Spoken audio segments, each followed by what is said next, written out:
Big moment for Dewi Lake. He's back after bicep surgery. Yeah, he's an incredible athlete. Great to have him back in. He's been injured. Activation, choice, isn't it? That's choice. Are you doing it? Well, like yesterday. Yeah. Nice guy. Injury occurred the week of the Scarlets match pre-Christmas with the Ospreys in a training session. You know, it's quite obvious that something had occurred with a bicep. So obviously emotions were quite high there, knowing I'd likely miss the Six Nations. Again, was disappointing, yeah.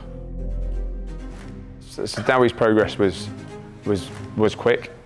As part of the rehab process, it was important that we could track Dewi's progress. So we had a number of different tests that would progress over the course of his rehabilitation that allowed us to just make sure he was where he needed to be, and that we could then deliver Dewi ready and fit for Scotland. Leave it there? No. Nice guy. Nice guy. Yeah, I guess it's tough doing like a slow progress thing because you don't always see major progress. I guess we did at the start. You know, progress was coming quite thick and fast, and then, you know, towards the end you're kind of just chasing little bits and you feel like you're not making as much progress. But no, we kept positive throughout. That's what we needed to do to keep on the road to recovery. But yeah, Sterlo was great with keeping positivity. So like, you're so far ahead of schedule. Yeah, but then we can push this. But like, my theory is though, like, if you don't, but we keep going like we are, yeah, mate, you're gonna be so well prepped for here. Like, mate, 10%, 20% nearly. Yeah. Like, so you're gonna hit that easy. Does that make sense? Yeah, yeah. So like, we're flying. I think the testing helps, and obviously as Dewi went through all of the weeks, he boxed off everything he needed to. He was well on track from sort of week 4. And in those early stages, it was about us making sure that his sort of strength was progressing as we wanted, and then obviously then towards the end it's about pushing him because we wanted to see exactly where he was. It was well planned, so we knew exactly what he needed to do, but the big part is the personal piece. Where possible we made it as fun as we could, joined in with him. It was obviously just me and him here while the squad was out in Nice preparing for those games, so it's trying to keep the energy as high as possible, make it as fun as possible where appropriate, but also understanding what work needed to get done and taking some pride in that too. Did you bring hair and makeup with you? Try and keep up with him now, right?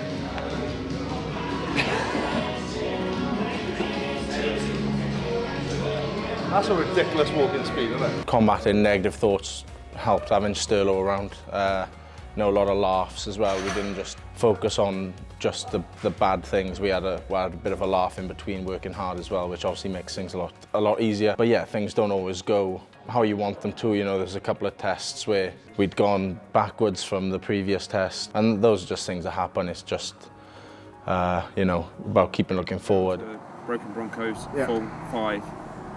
Break. So the fitness element was pretty intense during that period that the boys were out in France and Italy, but it was a really integral part of the process. The S&C lads before he went out were really particular about how that needed to look, how we progressed him through, so that when he came to integrate into training, he boxed again everything off that we needed with regards to volume, high speed and density of training. So it went really well, but it was a pretty dark place for him, I think, at times. Oh, calves are full. Moving loads better today. Basically, this is a test. You're going to be pulling up from there. Yeah. Pull.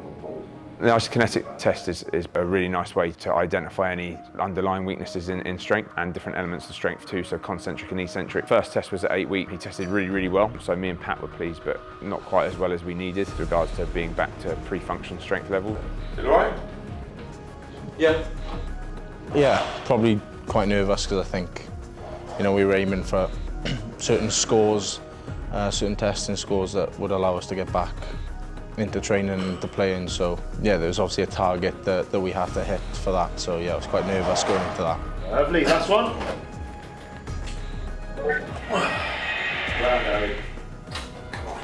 Great. Eccentrics are actually quite close, aren't they? Not really. That first one. Maybe 10%. We're happy with these. Mate, I'm really happy with that. That is genuinely choice. The right felt like I could have done the third. The left didn't feel like I could have done the third test. There's only one way to celebrate, isn't there? Yeah, there is.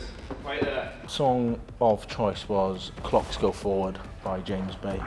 We played it at least twice a day, maybe 3 times. More than that. Yeah, maybe 5. Yeah. Choice. Right, There are a number of other tests we did with regards to the plyometric push-up. We did the inner range strength tests. And we're just trying to look at the bicep in different positions and different functional tasks to make sure that we didn't make assumptions just based off one test, and they were then applicable and would transfer into his performance. Nice guy. Obviously there's the bicep that we have to rehab, but we also have to rehab him so he's fit to play rugby. So there's a number of different elements around neck strength, fitness, his gym, and other elements that S&C and nutrition would pick up. So it's a real sort of multidisciplinary approach to make sure that, you know, every element of his preparation was on point. Of course, it's nice to integrate back into the group and be around the boys, and you know, you get that boost of energy from being around people.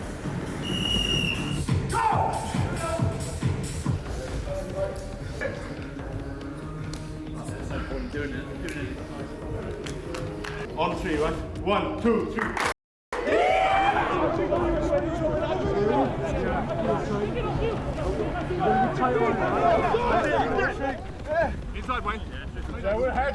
As with our rehab plan, Dewi's integration into rugby and ultimately return against Scotland was all planned. So it was a very progressive approach. Obviously we started with non-contact training, and then obviously functionally we took him through the weeks as he was nearer to Scotland. And I think he had about 3 weeks in full training, which was a real nice preparation into a game week.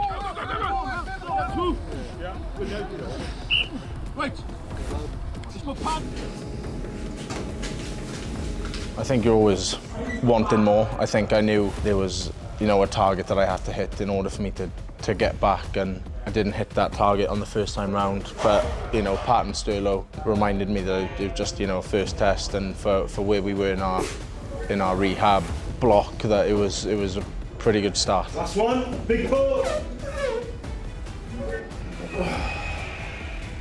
That week 8 was early for isokinetic testing, but also it gave us a real clear picture of exactly where he was, and we were really pleased with that.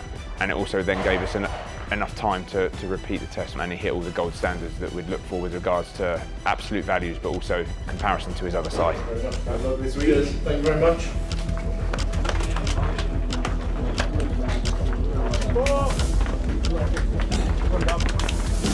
You know, as you're getting closer, and you know it's likely to be your time to come on the field and try and make an impact, probably the nerves take over you again. But I think as soon as you're on the field and you kind of get your first involvement, you know, first carry or first tackle, you kind of settle into the game. Big moment for Dewi Lake. He's back after bicep surgery.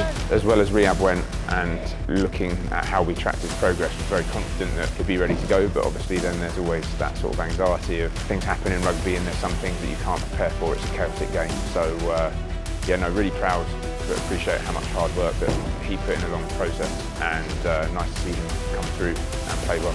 Dewi Lake. Dan Wills put a silver star on their finish here through Max Llewellyn. They can! They've ambushed Scotland on the blow! You don't see some of the hard times, I guess, behind things like this. You know, we had a couple of dark days, dark training sessions, you know, a couple of, like we said, setbacks, and then coming through them and to get the reward at the end, which was to be back on the field, back in the squad with the boys, is worth it all in the end. And seeing Murrayfield so busy was class. Can't thank Sterlo and the guys enough that stayed behind and helped out with, you know, the rehab, the recovery process, and getting me back up to test level standard in a very short amount of time. We got a lot closer off field with Kaz. Got to mention Kaz, because she was a big part of it as well, Kaz wasn't was she? a massive part of it. She's like our matriarch. Kaz, yeah, she's more than team player. She's the leader, really, isn't she? She's like our family mother. Yes.